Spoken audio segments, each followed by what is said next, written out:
Okay, ready for a deep dive. We're tackling Peter Thiel's 0 to 1 today. It's like the book on startups and innovation in Silicon Valley. It's a classic, for sure.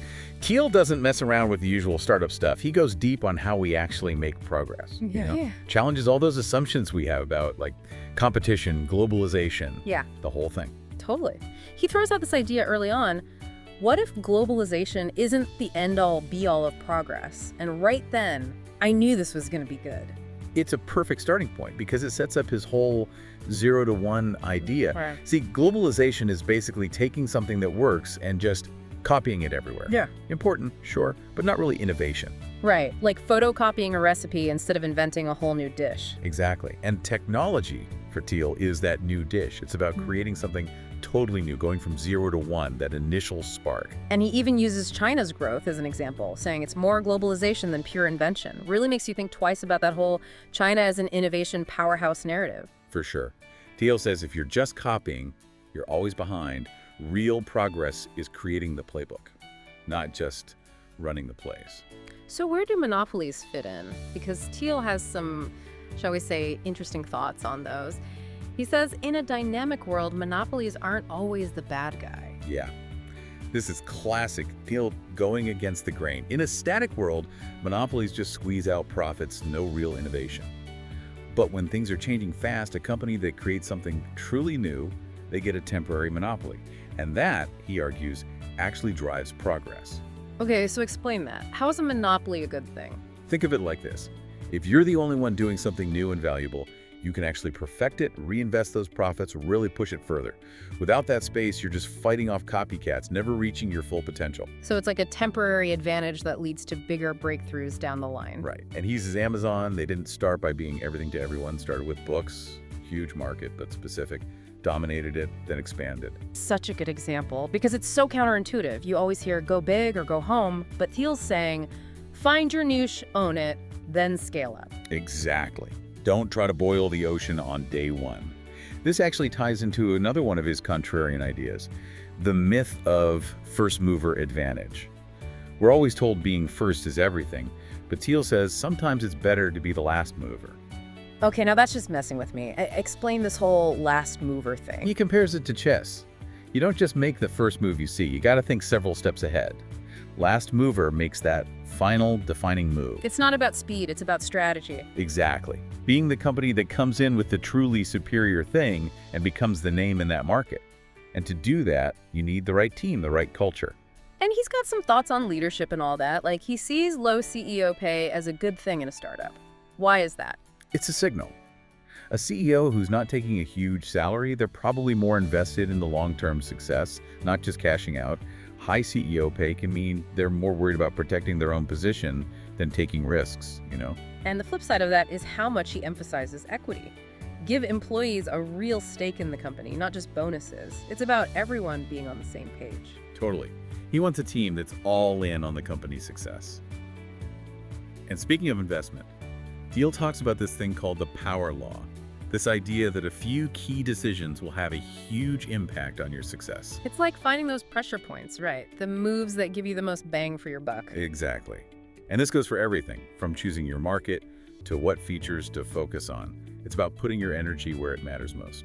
And speaking of impact, Thiel uses the whole clean tech bubble as like a warning sign. What went wrong there, in his view? He says a lot of those companies, they fell into this trap of following conventional truths. Things that sound good on paper, everyone agrees with, but they don't actually hold up in the real world. But it's assuming that being green was enough, even if the tech wasn't really there yet. Yeah. They got caught up in the hype and forgot to ask the hard questions. Like, is this actually 10 times better? Can we actually scale this up? Will people even buy it? So, good intentions and a hot market don't guarantee anything. You need a solid product, a way to make money, and a plan to get it to customers. Exactly. And knowing when the time is right. Thiel points out, even a brilliant idea can fail if it's too early or too late. He uses Tesla as the opposite example. They rode that clean tech wave, but they got a lot of the fundamentals right. Right, like starting with the Roadster. It wasn't for everyone, but it got people excited, built that buzz. Totally. They understood branding, making it feel exclusive, desirable, and they had Elon Musk. a leader with a big vision and like the charisma to get people on board.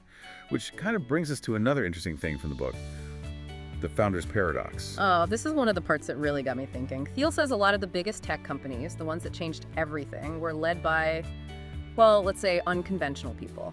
Right. He talks about guys like Howard Hughes, Bill Gates, Steve Jobs. Brilliant, visionary, but also, really intense, demanding, even kind of abrasive sometimes. He even mentions how a bunch of the early PayPal people, himself included, had built bombs in high school. He's making a point about the kind of personality it takes to build something truly new. These aren't rule followers, They question everything, push boundaries, they're not afraid to be different.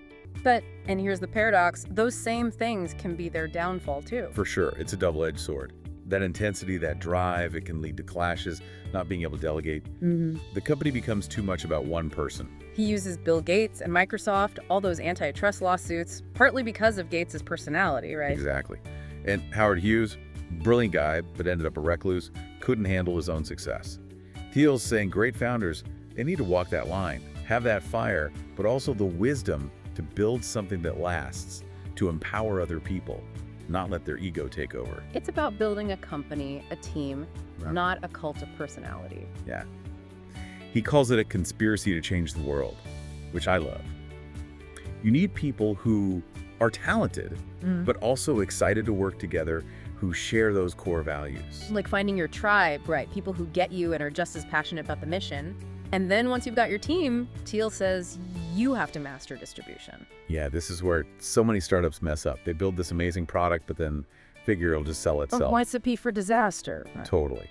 Thiel says no matter how good your product is, you need a plan to get into the right people. He even breaks down different approaches, like complex sales versus viral marketing. He's got a whole framework for getting your product into the right hands. And like everything else in startups, Thiel says distribution follows that power law we were talking about. A few key channels are going to be way more effective than everything else combined. It's not just about building something great, it's about telling the right story to the right people. Absolutely. Whether you're pitching investors, hiring, even getting press, you got to communicate that vision. Thiel has that great line, if you don't see any salespeople, you're the salesperson. So true. No matter what you do, being able to explain your ideas, get people excited, that's crucial. And this all goes back to his main point. Think for yourself, challenge what everyone else is saying, find those hidden truths that everyone else is missing. He's not afraid to stir things up, make us uncomfortable, question our own beliefs. That's what makes him so interesting, He makes us face those tough questions. And one of the biggest questions he brings up is AI. He's not so sure about this whole robots are going to replace us thing. He sees computers as tools. Powerful tools, but tools nonetheless. They help us, they don't replace us. The most valuable companies, he says, will figure out how to use both, the best of human and machine intelligence. He talks about how PayPal used to fight fraud. They had these algorithms, but also human analysts. Combining the two was the key. Exactly. He calls it man-machine symbiosis.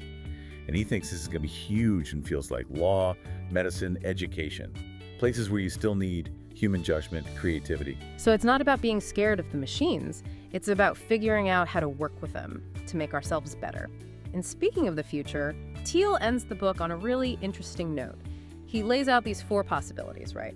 Recurrent collapse, plateau, extinction, or takeoff. It's like a choose-your-own-adventure for the future of humanity. Right. And each one depends on how we deal with what's coming next. Recurrent collapse, we're talking about making the same mistakes over and over again.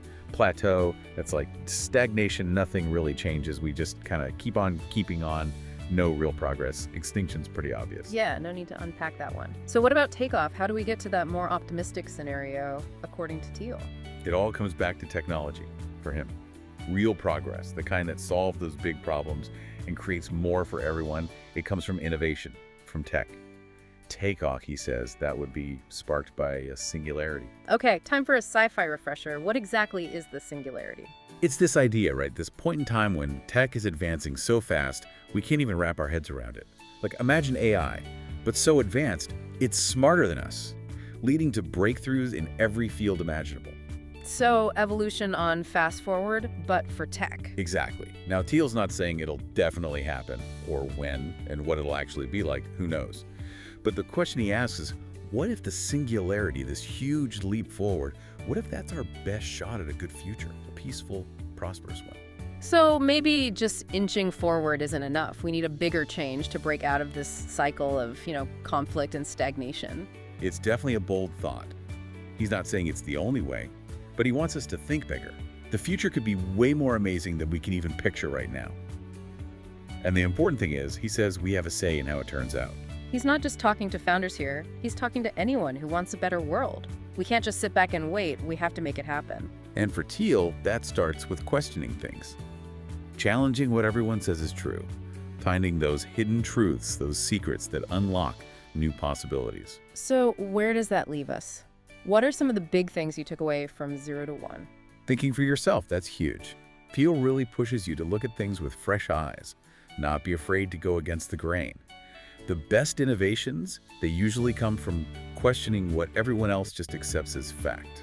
And it's not just about having the idea, it's about doing something with it, building something, whether it's a company, a product, a new way of working. Right. And remembering that tech is a huge part of shaping the future, but ultimately, it's on us. Our choices, our actions, they determine what that future looks like. That's a great note to end on.